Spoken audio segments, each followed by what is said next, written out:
जब भी कोई व्यक्ति गौतम बुद्ध के संघ में शामिल होता था तो बुद्ध उसे सबसे पहले शांत रहने के लिए कहते थे। ध्यान की अवस्था में जाने से पहले उस भिक्षु को शांत रहना सिखाया जाता था। आज के दौर में हर तरफ सौरी शोर है। इसकी वजह से दिमाग में तनाव पैदा होना लाजमी है। ऐसे में अगर आप हर रोज कुछ देर मौन रहने का अभ्यास करते हैं तो इससे आपके तनाव पैदा होने वाले हार्मोन के लेवल में कमी आती है। इससे आपका दिमाग शांत होता है, गुस्सा नियंत्रित रहता है और तनाव बढ़ाने वाले हार्मोन्स का लेवल घटता है। आज के इस वीडियो में हम जानेंगे कि किन मौकों पर हमें शांत रहना है और किन मौकों पर हमें बोलना है और शांत रहने से हमारे अंदर क्या बदलाव आ सकता है। दोस्तों, संध्या काल का समय था। गुरु अपने सभी शिष्यों को बुलाते हैं और कहते हैं, कल सुबह सब लोग नदी में स्नान करने के बाद तुरंत हमारी कुटिया के सामने उपस्थित हो जाना। सभी इसी से हैरान रह जाते हैं कि हम लोगों ने कुछ गलती की है क्या, लेकिन गुस्से से यह कहते हैं कि हो सकता है कि गुरुजी कल सुबह कुछ अच्छी बात बताने वाले हैं। सब लोग रात को सही समय पर सो जाते हैं और सुबह उठकर सभी लोग नदी में स्नान करने के बाद वापस गुरुजी के सामने उपस्थित हो जाते हैं। गुरु कहते हैं, आज हम तुम सबको चुप रहने के फायदे के बारे में बताऊंगा। गुरु कहते हैं, 10 मौके जहां पर चुप रहने से होता है लाभ और बोलने से नुकसान। गुरु कहते हैं, अगर आप इन 10 मौकों पर शांत हो गए यानी मौन हो गए तो आप जो चाहेंगे वही मिल जाएगा। आपकी जिंदगी में चमत्कारिक बदलाव शुरू हो जाएंगे। जरूरत से ज्यादा बोलना या चुप रहना दोनों ही अच्छी बात नहीं है। जैसे जरूरत से ज्यादा बारिश हो जाना या फिर धूप दोनों ही दिक्कत देती है, उसी तरह अनावश्यक बोलने से भी काफी नुकसान होता है। गुरु कहते हैं कि पहला ऐसा मौका जहां पर व्यक्ति को चुप रहना चाहिए, बिना तथ्य के ना बोले। गुरु ने कहा, अगर आपके पास कोई तथ्य नहीं है तो वहां चुप रहने में ही भलाई है।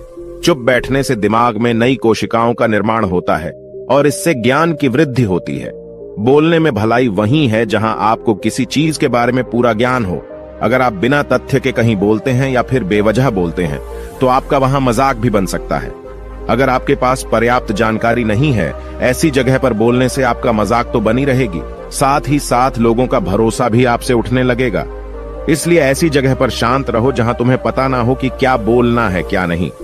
कई बार कुछ लोग ऐसे होते हैं जो हर जगह अपनी उपस्थिति बताने लगते हैं। उन्हें पता नहीं होता है कि हमें क्या बोलना है, लेकिन फिर भी बोलते जाते हैं और फिर बाद में दूसरे लोग उनके जाने के बाद उनका मजाक उड़ाते हैं। जब तक आपको उस तथ्य के बारे में अच्छा ज्ञान नहीं है, उसके बारे में पता नहीं है, तो वहां चुप रहना ही ज्यादा समझदारी है। गुरु ने कहा, दूसरा ऐसा मौका जहां पर व्यक्ति को चुप रहना चाहिए। शब्दों से न पहुंचे ठेस, अगर आपके शब्द किसी को मानसिक ठेस पहुंचा रहे हैं तो वहां चुप हो जाना चाहिए। कमजोर व्यक्ति के बारे में कुछ भी बोलकर आप महान नहीं बन सकते हैं। महान आप किसी कमजोर का साथ देने में बनेंगे।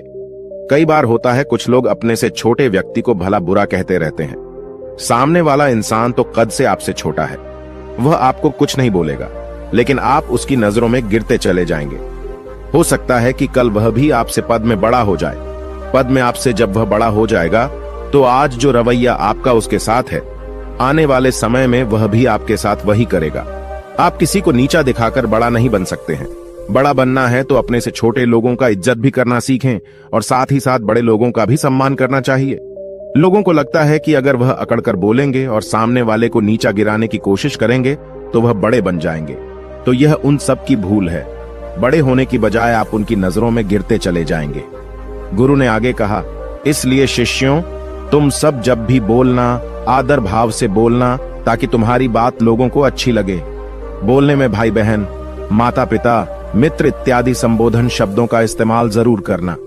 इससे तुम्हारी मान प्रतिष्ठा तो बढ़ेगी ही, साथ ही साथ लोगों की नजरों में तुम समझदार व्यक्ति बनते जाओगे। गुरु ने आगे कहा, तीसरा मौका जहां पर व्यक्ति को चुप रहने में ही भलाई है।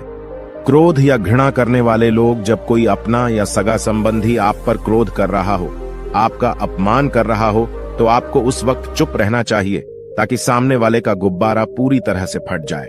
आप यदि सही हैं तो उसे कतई माफीनामा गए और चुप रहकर ही सही समय का इंतजार करें। वह खुद आपसे माफी मांग लेगा जब उसे अपनी गलती का एहसास हो जाएगा।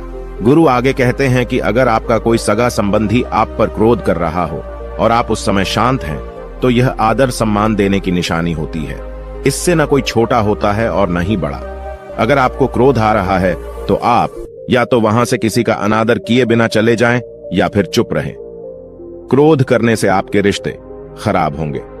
क्रोध करने से हमेशा क्रोध करने वाले व्यक्ति का ही बुरा होता है। गुरु आगे कहते हैं कि एक बार की बात है, एक सांप जंगल से भागते हुए किसी राजा के घर में पहुंच गया। लोगों ने छेड़खानी की तो वह बहुत ही गुस्सा हो गया, जिससे घर में जो तलवार पड़ी हुई थी उसी को लपेटकर कसने लगा और धीरे धीरे उसका पूरा शरीर कट गया। ठीक उसी प्रकार हमारा गुस्सा भी हमारे शरीर को तलवार की भांति काटता रहता है। गुस्सा ध्यान से खत्म होता है प्रतिदिन। अगर आप ध्यान की मुद्रा में बैठे हैं तो आपका गुस्सा आपके नियंत्रण में रहेगा। गुरु आगे कहते हैं कि यह तरीका है कि आप प्रतिदिन ध्यान का अभ्यास करें।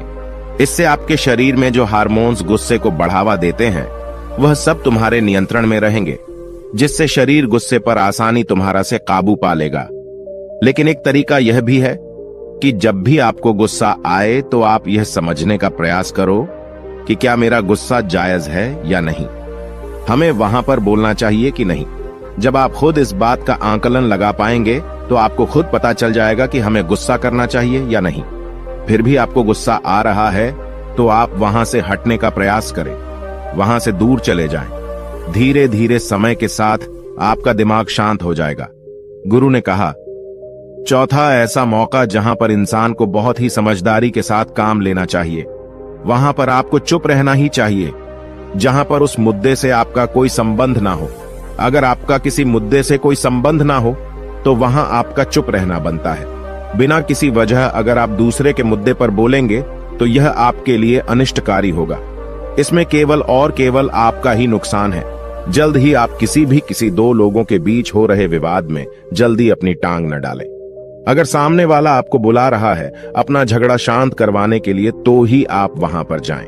किसी की व्यक्तिगत जिंदगी में दखल अंदाजी नहीं देनी चाहिए जब तक कि वह व्यक्ति आपको नहीं बुलाता है।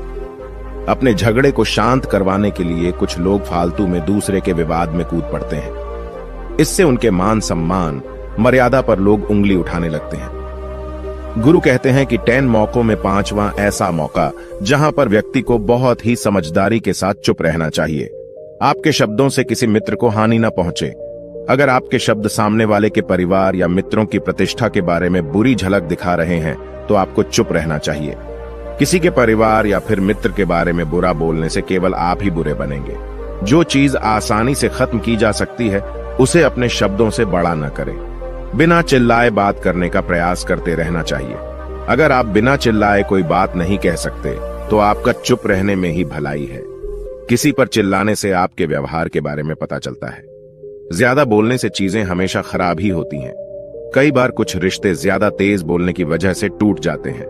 इसलिए अपनी आवाज में मीठापन लाएं। आपके शब्दों से आपके दोस्त को हानि नहीं पहुंचनी चाहिए। कभी कभी दोस्तों के जब हम मजाक हैं तो रहे कि आपके शब्दों से किसी का अनादर ना हो। मजाक को भी हमेशा शब्दों के मायने में ही रखें। जहां किसी को शब्दों से चोट लगे वहां चुप हो जाएं। ज्यादा बोलने से हमेशा नुकसान ही होता है। किसी और की प्रतिष्ठा को अपने शब्दों के माध्यम से उसे हानि नहीं पहुंचानी चाहिए। यदि आपके शब्दों से किसी और की प्रतिष्ठा को ठेस पहुंच रही है तो वहां आपको चुप हो जाना चाहिए। जब कोई व्यक्ति आपके सामने नहीं है तो आप उस व्यक्ति के बारे में बुरे शब्द किसी तीसरे व्यक्ति के सामने न बोलें। गुरु कहते हैं, छठा मौका जहां पर व्यक्ति को चुप रहना चाहिए, जब कोई कर रहा हो किसी की बुराई। जब कोई आदमी आपके सामने किसी तीसरे आदमी की बुराई कर रहा हो तब तुम्हें चुप रहकर बस सुनना चाहिए। अपनी राय व्यक्त नहीं करना चाहिए, क्योंकि जो आज आपके सामने किसी तीसरे की बुराई कर रहा है वह कल किसी और के सामने आपकी बुराई भी कर सकता है। यदि आपने कुछ कहा है तो नीति शास्त्र के अनुसार जो अपने मुंह को बंद रखता है और बुद्धि से काम करता है वही इंसान समझदार होता है। बिना जरूरत के बोलना, किसी के बारे में किसी के बीच में बोलना यह गलत बात है। कभी कभी हमारे लिए बुद्धिमानी इसी में होती है कि हमें अपना मुंह ऐसी जगह पर नहीं खोलना चाहिए। गुरु आगे कहते हैं कि 10 मौकों में 7वां ऐसा मौका जहां पर व्यक्ति को चुप रहना चाहिए, जब कोई नहीं समझे आपकी भावना। यदि आपको लग रहा है कि कोई व्यक्ति आपकी भावना, दुख या परेशानी को शब्दों में नहीं समझ रहा है, यदि आपको लग रहा है कि सामने वाला व्यक्ति आपकी भावना या दुख को या आपकी जो परेशानी है उसको वह समझ नहीं पा रहा है या समझने का प्रयास ही नहीं कर रहा है या वह आपको ध्यान से सुन ही नहीं पा रहा है, तो ऐसे व्यक्ति के सामने आप चुप ही रहें। क्योंकि ऐसे लोगों को आपकी भावना या दुख से कोई मतलब नहीं होता है। ऐसे लोगों को अपना राज बताकर आप पछताएंगे ही बाद में। इसलिए हर किसी को अपने मन की बात नहीं बतानी चाहिए। अगर आपको लग रहा है कि सामने वाला आपकी बात को नहीं समझ पा रहा है, आपकी भावनाओं को नहीं समझ पा रहा है, तो वहां पर आपको नहीं बोलना चाहिए, क्योंकि आज में आपका मजाक ही बन जाएगा जब आपको लगने लगे कि सामने वाला आपकी भावनाओं को ठीक तरीके से समझ रहा है, आप जो कह रहे हैं वह ठीक से सुन रहा है, तभी आप उसे अपनी बात कहें। गुरु कहते हैं कि 8वां मौका जहां पर आपको चुप रहना चाहिए, जब कोई इंसान अपना दुख व्यक्त करे। यदि कोई इंसान अपने दुख या परेशानी को आपको बता रहा है, तो इसका मतलब यह है कि वह आपको अपना समझ रहा है। ऐसे में तुरंत ही उसे समाधान बताने के बजाय चुप रहकर उसके दुख या समस्या को सुने। उसके दुख या समस्या को किसी और को न बताएं। वह इसलिए नहीं बता रहा है कि उसकी समस्याओं का समाधान कर देंगे, बल्कि वह इसलिए भी बता रहा है कि सामने वाला उसकी बात को समझ रहा है। कई बार बताने से दुख कम हो जाते हैं।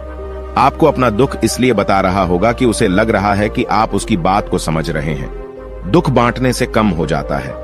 इसलिए जब कोई व्यक्ति अपना दुख आपसे व्यक्त करे, तो आप चुप मारकर उसकी बात को बहुत ही ध्यान से सुनें, ताकि उसके दुख कम हो जाएं। उसके मन का बोझ हल्का हो जाए, क्योंकि उसके मन में जो भी बातें थीं, वह आपको सब बता दिया। गुरु आगे कहते हैं कि 10 जगहों में 9 ही ऐसी जगह जहां पर आपको चुप रहना चाहिए। जहां पर दुष्ट प्रकृति के लोग रह रहे हों और गाली गलौज कर रहे हों, तो आप वहां पर मत जाइए।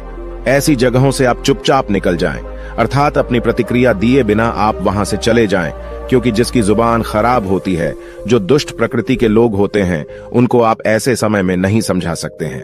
जब उनका दिमाग पूरी तरह से शांत हो जाए, तभी वह आपकी बात सुनेंगे। इसलिए जहां पर दुष्ट प्रकृति के लोगों आपकी बात को न मानते हों और न ही सुनते हों, तो आपको वहां पर नहीं बोलना चाहिए। गुरु कहते हैं कि 10 माह ऐसा मौका जहां पर आपको शांत हो जाना चाहिए। अपनी सफलता का राज हर किसी को न बताएं। कई बार होता है कि कुछ लोग जो सफलता को बहुत ही जल्दी अर्जित कर लेते हैं, वे हर जगह अपनी सफलता का ढिंढोरा पीटने लगते हैं। ऐसे में क्या होता है कि कई लोग आपकी सफलता से खुश नहीं होते हैं। अगर आप अपनी सफलता का जबरदस्ती लोगों में ढिंढोरा पिटवा रहे हैं, तो लोगों की नकारात्मक ऊर्जा आपको प्रभावित कर सकती है। जब आप सफल होंगे, तो सबको पता चल जाएगा कि आप सफल हो गए हैं। ढिंढोरा पीटने से नुकसान आपका ही होगा। इतना कहकर गुरु ने कहा, शिष्यों, आज के लिए बस इतना ही। अगर तुम सब मेरी इन 10 बातों को अपने जीवन में अपना लेते हो, तो तुम सब काफी हद तक परेशानियों से बचे रहोगे। यहां से जाने के बाद मेरी यह बातें आपके जीवन किसी वरदान से कम साबित नहीं होंगी। दोस्तों, मुझे उम्मीद है इस वीडियो से आपको बहुत कुछ सीखने को मिला होगा। अगर आप नए हो तो हमसे जुड़ने के लिए इस चैनल को सब्सक्राइब करना मत भूलिएगा।